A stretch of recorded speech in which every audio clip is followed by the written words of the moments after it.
এসেছেন যার সুসংবাদ রাসূলগণ শোনাতে এসেছেন, তার আগমনে খুশি পালন করতে এসেছেন।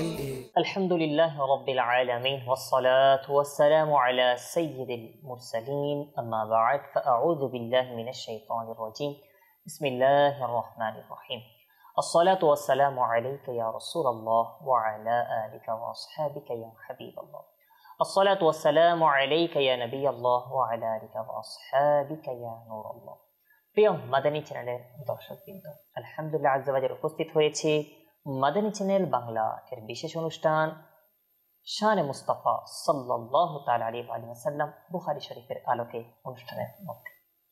এই অনুষ্ঠানের মধ্যে আমরা আলহামদুলিল্লাহ আজ্জা ওয়া জাল্লা আল্লাহ তাআলার প্রিয় হাবিব আমাদের নবী হযরত মুহাম্মদ মুস্তাফা সাল্লাল্লাহু তাআলা আলাইহি ওয়া সাল্লামের শান সম্পর্কে আলোচনা শ্রবণ করে থাকি।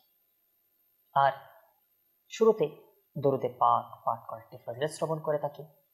আসুন আজকে একটি দরুদে পাকের ফজিলত আমরা শ্রবণ করব, যেই ফজিলতটি মুআজামুল আওসাত কিতাবের মধ্যে এসেছে, যে আমার রাসূল সাল্লাল্লাহু তাআলা আলাইহি ওয়া সাল্লাম ইরশাদ করেন, মান সাল্লা আলাইয়া মিআতান কাতাবাল্লাহু বাইনা আইনাইহি বারাআতান মিনান নিফাকি ওয়া বারাআতান মিনান নারি ওয়া আসকানাহু আল্লাহু ইয়াওমাল কিয়ামাতি মা'আশ শুহাদা।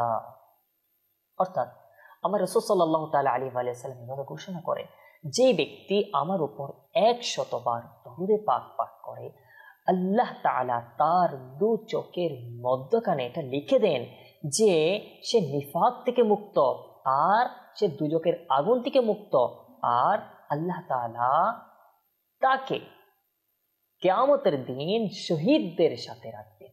আল্লাহু আকবার।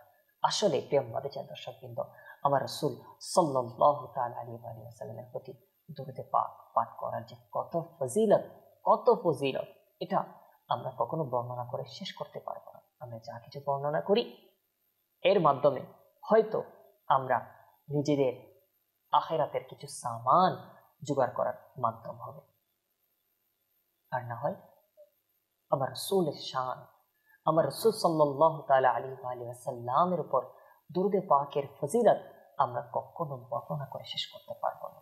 কোরআনে পাকে যেখানে আল্লাহ তাআলা ইরশাদ করেছেন দরুদে পাকের ফজিলত, দরুদে পাক করার জন্য বলেছেন, সেখানে আপনি চিন্তা করুন কেমন হতে পারে যে কাজের কথা, যে ইবাদতের কথা আল্লাহ তাআলা নিজে ঘোষণা করেছেন বান্দাকে করার জন্য, তোমরা দরুদে পাক করো। ইয়া আইয়ুহাল্লাযীনা আমানু সাল্লু আলাইহি ওয়া সাল্লিমু তাসলিমা।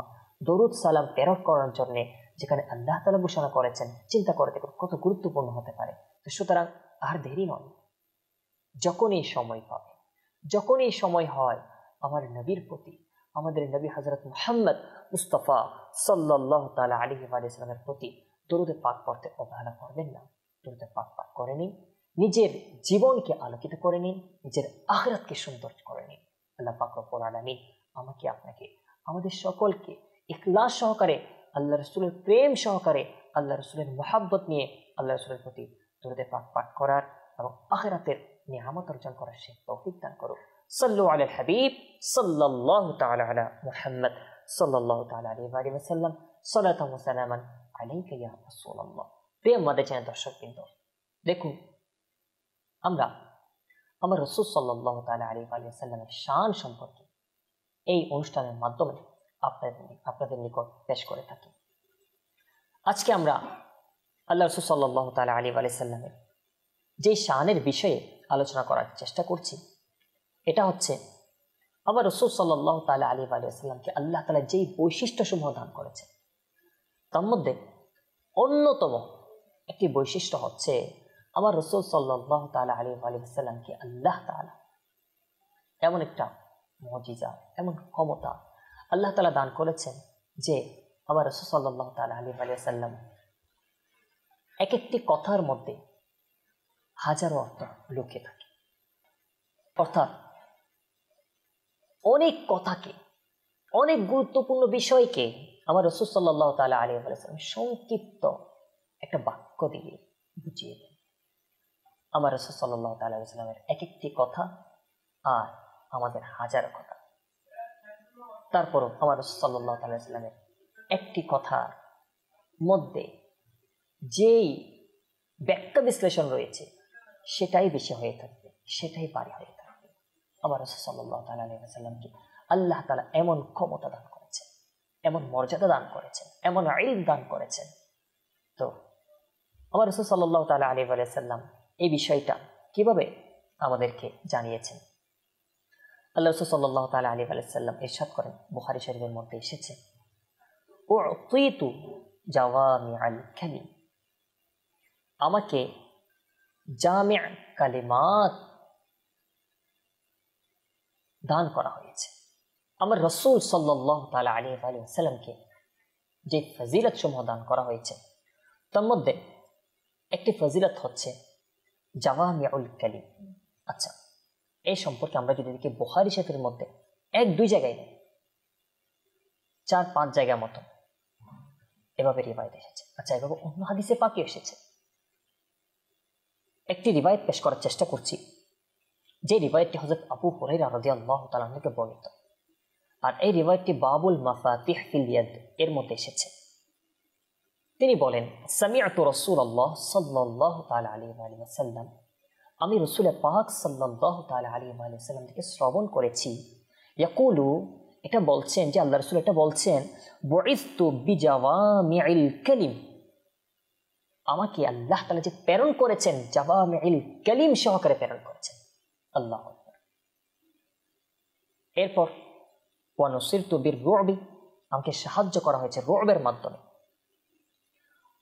আরো বলা হচ্ছে, ওয়া বাইনা আনা নাইমুন উতিতু বিমাফাতিহি খাযাইনিল আরদ ফাউদিআত ফি ইয়াদি।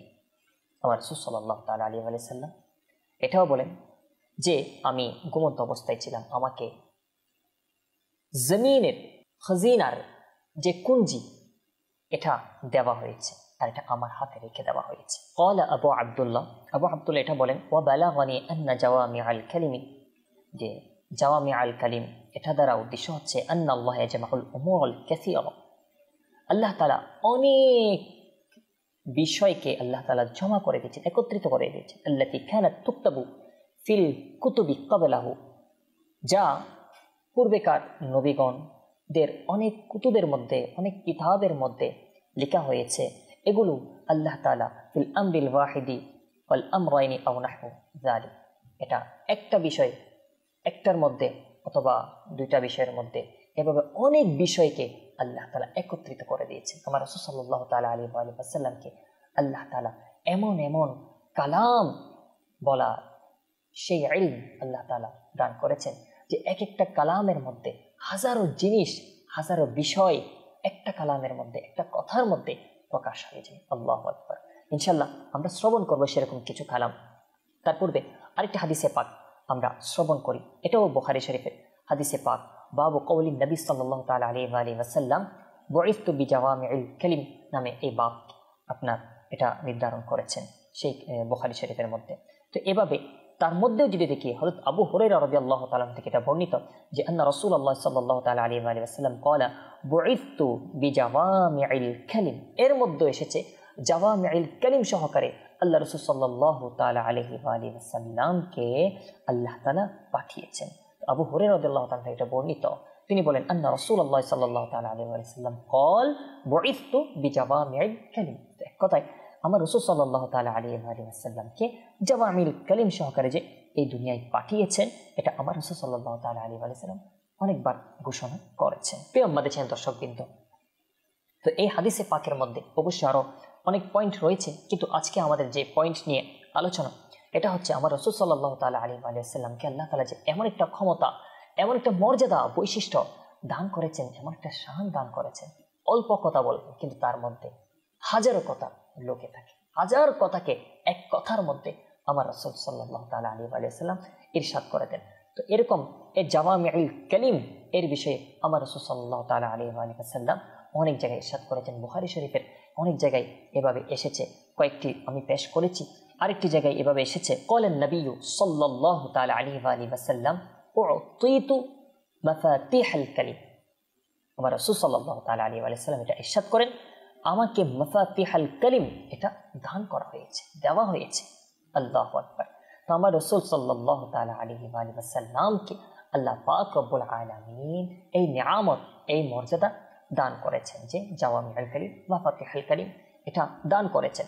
প্রিয় আমাদের দর্শকবৃন্দ, আর আমরা সকলেই জানি এক এক নবী, এই যে পৃথিবীতে যারা নবীগণ এসেছেন, যে নবীদের সময় যে জিনিসের চর্চা বেশি ছিল এবং দুনিয়ার মধ্যে যেটার মান মর্যাদা অনেক বেশি ছিল, মানুষ যেটা নিয়ে গর্ব করত, অহংকার করত, সেই বিষয় এগুলো সেই নবীদেরকে দান করা হয়েছে, যেন নবীগণ এসে তারা আপন আপন গোত্রের মধ্যে প্রত্যেকে সর্বোচ্চ স্থানের মধ্যে থেকে তারা এই দ্বীনের কাজ করতে পারে। তো আমাদের নবী সাল্লাল্লাহু তাআলা আলাইহি ওয়া সাল্লাম যখন এসেছেন, তখনকার জামানায় আরব দেশে বড় বড় আরবের ভাষাবিদ ছিলেন, ভাষার অলঙ্কার শাস্ত্র তারা জানতেন, তারা এগুলো ব্যবহার করতেন, ব্যবহার করে করে অনেক সুন্দর সুন্দর কবিতা তারা এগুলো পাঠ করতেন। আমার নবী সাল্লাল্লাহু তাআলা আলাইহি ওয়া সাল্লাম যখন আসলেন, আমার নবী সাল্লাল্লাহু তাআলা আলাইহি ওয়া সাল্লামকে আল্লাহ তাআলা এমন বালাগাত, ফাসাহাত দান করেছেন যেটা দেখে সে আরবরা অবাক হয়ে গিয়েছিল। আমার নবী সাল্লাল্লাহু তাআলা আলাইহি ওয়া সাল্লামকে আল্লাহ তাআলা এমন কালামে পাক, কোরআনে পাক আল্লাহ তাআলা দান করেছেন যেটা শুনে সকলেই অবাক হয়ে গিয়েছে। আর কেউ যখন সন্দেহ করেছে, আল্লাহ তাআলার পক্ষ থেকে কি বলেছেন? ওয়া ইন কুনতুম ফি রাইবিন মিম্মা নাযালনা আলা আবদিনা ফাতু বিসূরা, তোমরা যদি এটাতে সন্দেহ করো, ঠিক আছে, তোমরা এরকম একটা সূরা নিয়ে আসো, আল্লাহ তাআলা যেটা নাজিল করেছেন এর মধ্যে যদি কারো সন্দেহ হয়, ঠিক আছে, এরকম একটা সূরা নিয়ে আসো।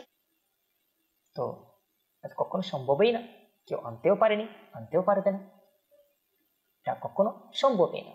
আল্লাহ তাআলা এমন কিতাব, এমন পাক কালাম যেটার মধ্যে বালাগাত, ফাসাহাতে ভরপুর, ভাষার অলঙ্কার শাস্ত্র ভরপুর, সে ইলম, এই ভাষার অলঙ্কার শাস্ত্রের ইলম আল্লাহ তাআলা আমার রাসূলকে দিয়েছেন। আর এরকম অলঙ্কার শাস্ত্র পরিপূর্ণ, ভাষার যে অলঙ্কার শাস্ত্র রয়েছে তা পরিপূর্ণ ভাবে রয়েছে, সেরকম পাক কালাম আমার রাসূলের উপর আল্লাহ তাআলা নাজিল করেছে। আল্লাহু আকবার। আমাদের নবী এমন নবী, এমন মর্যাদাপূর্ণ নবী, যে নবীকে এরকম ভাষার জ্ঞানও দান করা হয়েছে, আবার সেরকম উচ্চ পর্যায়ের ভাষা ব্যবহৃত কোরআনে পাক, আরবি ভাষা ব্যবহৃত কোরআনে পাক আল্লাহ তাআলা আমাদের রাসূল সাল্লাল্লাহু আলাইহি ওয়া সাল্লামের উপর এই আরবি ভাষায় নাজিল করেছে। আল্লাহু আকবার। প্রিয় আমাদের দর্শকবৃন্দ, সত্যিকারে বলতে গেলে আমার রাসূল সাল্লাল্লাহু আলাইহি ওয়া সাল্লামের হাদিসে পাক যদি আমরা দেখি, এক একটি হাদিসে পাকের মধ্যে আল্লাহ তাআলা আমার রাসূলের ইলমকে কিভাবে যে প্রকাশ করেছেন, আল্লাহ পক্ষ থেকে যে ইলম আল্লাহ রাসূলকে আল্লাহ তাআলা দান করেছেন, সে ইলমকে হাজারো বিষয়কে এক একটি ছোট্ট ছোট্ট জুমলার মধ্যে, বাক্যের মধ্যে আমার রাসূল সাল্লাল্লাহু তাআলা আলাইহি ওয়া সাল্লাম একসাথে জমা করে, একত্রিত করে যেন প্রকাশ করেছেন। যেমন কি বুখারী শরীফের যে অন্যতম একটা হাদিস, নিয়তের হাদিস, আমরা সকলেই জানি, বুখারী শরীফের মধ্যে যে এসেছে ইন্নামাল আ'মালু বিন্নিয়াত, আল্লাহু আকবার। এই হাদিসে পাক এত একটি গুরুত্বপূর্ণ হাদিসে পাক, বড় বড় আলিম, বড় বড় উলামায়ে কিরামগণ, মুহাদ্দিসিনে কিরামগণ, ইমাম আযম আবু হানিফা রাহমাতুল্লাহি তাআলা আলাইহি সহ আমরা যদি বড় বড় উলামায়ে কিরামগণ, বড় বড় আল্লাহর ওলিগণ, এনারা যখন এনাদের সন্তানদেরকে শিক্ষা দিতেন, তখন ওনারা হাজারো হাদিস থেকে যে হাদিসগুলো বেছে নিতেন, তার মধ্যে অন্যতম একটা হাদিসে পাক হচ্ছে ইন্নামাল আ'মালু বিন্নিয়াত এর হাদিস। কারণ কি, এর মধ্যে যদিও দেখতে ছোট, শুনতে ছোট, কিন্তু আল্লাহু আকবার, এই হাদিসে পাকের মধ্যে আমার রাসূল সাল্লাল্লাহু তাআলা আলাইহি ওয়া সাল্লাম অসংখ্য বিষয়ে এখানের মধ্যে বর্ণনা করে দিয়েছে। নিয়ত এটা যদি পরিষ্কার হয়, আল্লাহ তাআলার ইবাদত আমরা যে করি এটা খুব সহজে কিন্তু আমরা আল্লাহ তাআলার দরবারে কবুল হবে। আর নিয়ত যদি গড়বড় হয়, তাহলে ইবাদত কিরকম হবে? তো নিয়ত যদি ফ্রেশ হয়, আল্লাহ তাআলাকে পাওয়া সহজ হয়ে যায়। নিয়ত যদি ইখলাস পূর্ণ হয়, তখন আল্লাহ তাআলার রিজা পাওয়া যায়। আর নিয়তের মধ্যে গড়বড় থাকলে, অনেক হাদিসে পাক এর উপরে রয়েছে বিস্তারিত, বুখারী শরীফের মধ্যে রয়েছে, অন্যান্য সেই হাদিসের মধ্যে রয়েছে যে নিয়তের কারণে, শুধু নিয়ত মন্দ হওয়ার কারণে মানুষ জাহান্নামে যায়। আর নিয়ত পরিষ্কার হওয়ার কারণে, নিয়ত সাফ হওয়ার কারণে মানুষ জান্নাতে যায়। এরকম অনেক রিওয়ায়াত এসেছে। এই নিয়ত এটা অনেক গুরুত্বপূর্ণ বিষয়। তো নিয়তকে পরিশুদ্ধ করা, প্রত্যেক আল্লাহর ওলিগণ ওনাদের জীবনে যখন দেখা যায় তারা নিয়তকে পরিষ্কার রাখতেন এবং নিয়তের বিষয় শিক্ষা দিতেন। নিয়তের বিষয় অনেক আল্লাহর ওলিগণ অনেক কিতাব লিখেছেন যেন নিয়তকে পরিশুদ্ধ করা হয়। আল্লাহু আকবার। আর এই সমস্ত এই নিয়তের বিষয় আমাদের রাসূল সাল্লাল্লাহু তাআলা আলাইহি ওয়াসাল্লাম একটি মাত্র 3টা শব্দ, ইন্নামা আল আমাল বিন্নিয়াত, 3টা শব্দের মাধ্যমে ঘোষণা করে দিয়েছেন। হাজারো কথাকে এক কথার মধ্যে নিয়ে এসেছেন। আল্লাহু আকবার। আমাদের যত আমল এগুলো নিয়তের উপর নির্ভরশীল। তো নিয়ত সাফতুল মনজিল আহসান, নিয়ত পরিষ্কার, আল্লাহ তাআলাকে পাওয়া কঠিন। আর নিয়ত যদি মন্দ হয়, আল্লাহ মন্দ নিয়তের কারণে কি যে হবে, আল্লাহ তাআলা নারাজ হয়ে যেতে পারে, আল্লাহ রাসূল নারাজ হয়ে যেতে পারে। মন্দ নিয়তে যদি কেউ দ্বীনের মধ্যে রিয়া ইত্যাদি করে করে আমল করে, সে আমল আল্লাহ তাআলার দরবারে গ্রহণীয় নয়। আর যদি নেক নিয়তে ইখলাস সহকারে আল্লাহ তাআলার রিজার উদ্দেশ্যে কোনো নিয়ত করা হয়, অবশ্যই সেটা আল্লাহ তাআলার দরবারে কবুল হবে, এটা জান্নাতে যাওয়ার মাধ্যম হবে। আর নিয়ত পরিশুদ্ধ না হলে, নিয়তের মধ্যে খারাপই থাকলে, তাহলে হতে পারে সেটা জাহান্নামে নিয়ে যাওয়ার মাধ্যম হবে। আল্লাহ পাক রব্বুল আলামিন আমাদের নিয়তকে পরিশুদ্ধ করে দিই। আমার রাসূল সাল্লাল্লাহু তাআলা আলাইহি ওয়া সাল্লামের এই হাদিসে পাক যে আমাদেরকে ঘোষণা করেছেন, আমরা এই হাদিসে পাকে যে মূল মাকসাদ, যে শিক্ষা, সেটা অর্জন করার চেষ্টা করি। শুধু তাই নয়, আমরা যদি দেখি আমার রাসূল সাল্লাল্লাহু তাআলা আলাইহি ওয়া সাল্লামের এমন বাণীগুলোর মধ্যে, অর্থাৎ যে বাণীগুলো দেখতে হয়তো ছোট কিন্তু তার মধ্যে অসংখ্য কথা আমার রাসূল সাল্লাল্লাহু তাআলা আলাইহি ওয়াসাল্লাম বলে দিয়েছেন। যেমন কি, এটা হাদিসে পাক, হাদিসে জিবরাইলের মধ্যে এটা এসেছে যে অংশটুকু, আনতা আবুদাল্লাহা কাআন্নাকা তারাহু ফাইন লাম তাকুন তারাহু ফাইন্নাহু ইয়ারাক, যে আল্লাহ তাআলার ইবাদত এমন ভাবে করো যেন তুমি আল্লাহ তাআলাকে দেখছো। আর যদি এমন ভাবে সম্ভব না হয় তাহলে ঠিক আছে, তাহলে তোমার অন্তরে এটাই ইয়াকিন রাখো, এটা বিশ্বাস রাখো যে তোমাকে আল্লাহ তাআলা দেখছে। তো এখন দেখুন আমাদের ইবাদত, এটার মধ্যে ইখলাস এমন হওয়া চাই, আমার রব তাআলা আমাদেরকে দেখছে। হাদিসে পাকের ভাষ্য অনুসারে আমরা আল্লাহ তাআলা আমাকে দেখছেন, আর আসলেই তো বাস্তব আল্লাহ তাআলা আমাকে আপনাকে দেখছেন। ইন্নাল্লাহা সামিউন বাসীর। তো আল্লাহ পাক রব্বুল আলামিন আমাদেরকে দেখছেন, আল্লাহ তাআলা বাসীর। আল্লাহ পাক রব্বুল আলামিন যখন দেখছেন, তো তখন অবশ্যই অবশ্যই আল্লাহ পাক রব্বুল আলামিন এর উপর এটা আকীদারকে বিশ্বাস রেখে যদি আমরা ইবাদত করি, আমাদের ইবাদতের মধ্যে ইখলাস আসবে, একনিষ্ঠতা আসবে। লোক দেখানো ইবাদত থেকে আমরা বাঁচতে পারবো, রিয়া থেকে বাঁচতে পারবো, তাকাব্বুর থেকে বাঁচতে পারবো, অসংখ্য গুনাহ থেকে বাঁচতে পারবো। আল্লাহু আকবার। আমার রাসূল সাল্লাল্লাহু তাআলা আলাইহি ওয়া সাল্লাম একটি কথার মাধ্যমে কত শিক্ষা আমাদেরকে দিয়ে দিয়েছে। আমরা দুনিয়ার মধ্যে যে চলি, আমরা অনেক সময় অনেক কিছু করে থাকি, অনেক রোগ অর্থাৎ বাতিনি বিমার যেগুলোকে আমরা বলি, আমাদের মধ্যে অনেক সময় লোভ, হিংসা, অহংকার, এই ধরনের যেই অদৃশ্য বিষয়গুলো রয়েছে, যেগুলোকে বাতিনি বিমার বলে, যেগুলো দেখা যায় না, কিন্তু এগুলার মাধ্যমে ঈমান বরবাদ হয়ে যায়, এগুলোর কারণে আমল বরবাদ হয়ে যায়। তো এগুলো কখন হয়?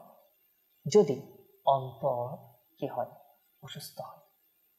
হাদিসে পাকে আমার রাসূল সাল্লাল্লাহু তাআলা আলাইহি ওয়াসাল্লাম খুব সুন্দরভাবে ইরশাদ করেছেন, আলা ওয়া ইন্না ফিল জাসাদি মুদগাতান ইযা সালাহাত সালাহাল জাসাদ কুল্লুহু ওয়া ইযা ফাসাদাত ফাসাদাল জাসাদু কুল্লুহু আলা ওয়া হিয়াল কলব। আল্লাহু আকবার। আমার রাসূল সাল্লাল্লাহু তাআলা আলাইহি ওয়াসাল্লাম এক কথার মধ্যে হাজারো কথাকে ঘোষণা করে দিয়েছে যে খবরদার, শরীরের মধ্যে একটা গোশতের টুকরা রয়েছে, যদি সেটা সংশোধন হয়ে যায় তাহলে পুরো শরীরটা সংশোধন হয়ে যায়।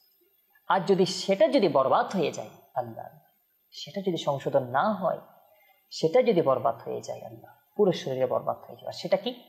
ওয়াহিয়াল কলব, সেটা হচ্ছে কলব।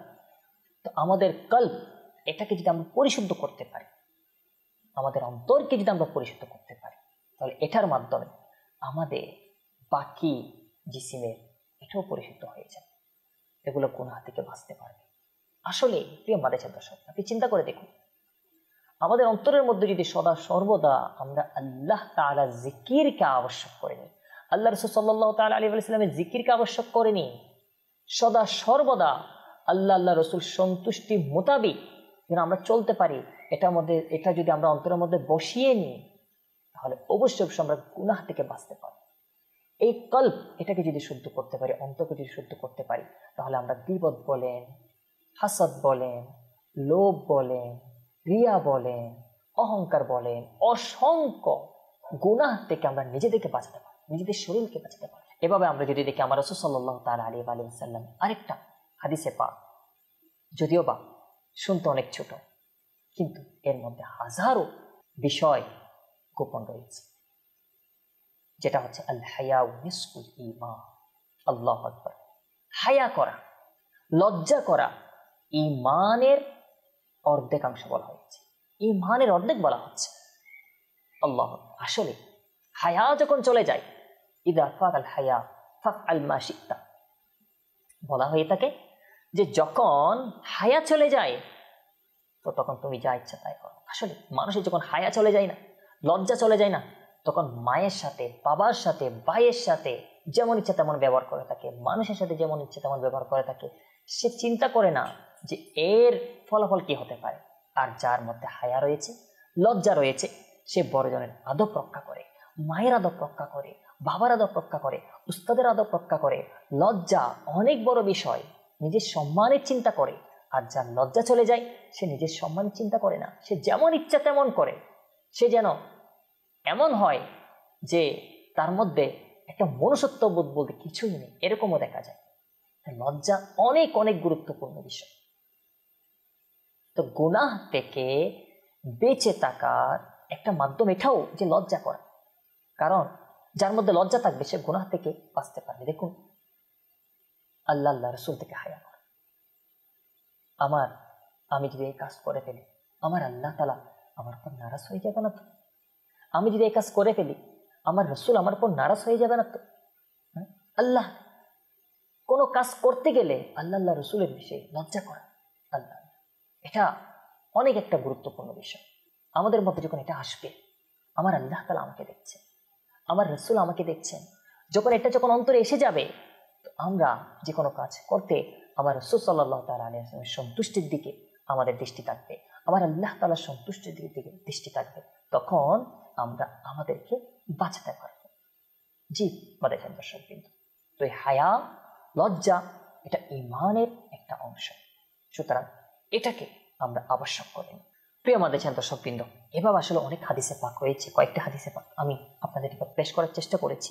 একটি হাদিসে পাক এভাবে এসেছে, ইযা নাযারা আহাদুকুম ইলা মান হুয়া ফুদ্দিলা আলাইহি ফিল মালি ওয়াল খালকি ফালইয়ানজুর ইলা মান হুয়া আসফালু মিনহু। তো প্রিয় মাদ্রাসার দর্শকবৃন্দ, তো এই হাদিসে পাকের মধ্যে আল্লাহ রাসূল সাল্লাল্লাহু তাআলা আলাইহি ওয়া সাল্লাম এটা ইরশাদ করেন, যখন তোমাদের মধ্যে কেউ এমন ব্যক্তির প্রতি দেখো যাকে তোমার উপর ফজিলত দেওয়া হয়েছে, যে সৌন্দর্যতার বিষয়, সম্পদের বিষয়, যে কোনো বিষয় হোক, যেটার মধ্যে আল্লাহ তাআলা তাকে ফজিলত দিয়েছে, তাহলে তোমার উচিত তার প্রতি দেখা যাকে তোমার থেকে নিয়ামত কম দেওয়া হয়েছে। দেখুন, আল্লাহ তাআলা আপনাকে মনে করুন যে সম্পদের মালিক করেছে, সেই তার থেকে বেশি সম্পদের মালিকের প্রতি যখন আপনি দেখবেন, আপনার অন্তরে আরো ধন সম্পদের লোভ আসবে। আর যখন আপনার চেয়ে কম, যে ওয়াক্তের ভাত ওয়াক্ত খেতে পারছে না, ওয়াক্তের আহার ওয়াক্ত করতে পারছে না, দিনের খানা রাতে খাচ্ছে, রাতের খানা তারপর দিন খাচ্ছে, চিন্তা করে দেখেন এরকম মানুষ অনেক রয়েছে। আপনি যখন তাদের প্রতি দেখবেন, তাহলে অবশ্যই আল্লাহ তাআলার দরবারে আপনি শুকরিয়া করবেন, আল্লাহ তাআলা আপনাকে যে এত নিয়ামত দান করেছে। তো এভাবে এর মধ্যে, হাদিসে পাকের মধ্যে অনেক অনেক আমাদের জন্য শিক্ষণীয় বিষয় রয়েছে।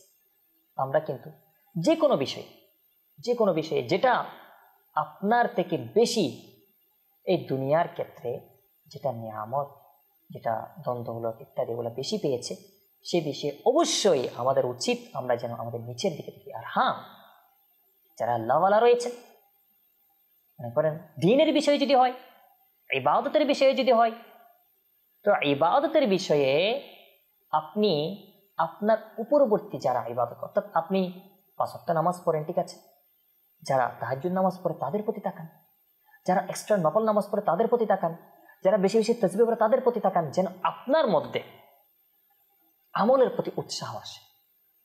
দ্বীনের বিষয় হলে, ইবাদতের বিষয় হলে, তাহলে আপনি আপনার চেয়ে বেশি ইবাদতকারী যারা আছে তাদের প্রতি আপনার দৃষ্টি যেন থাকে।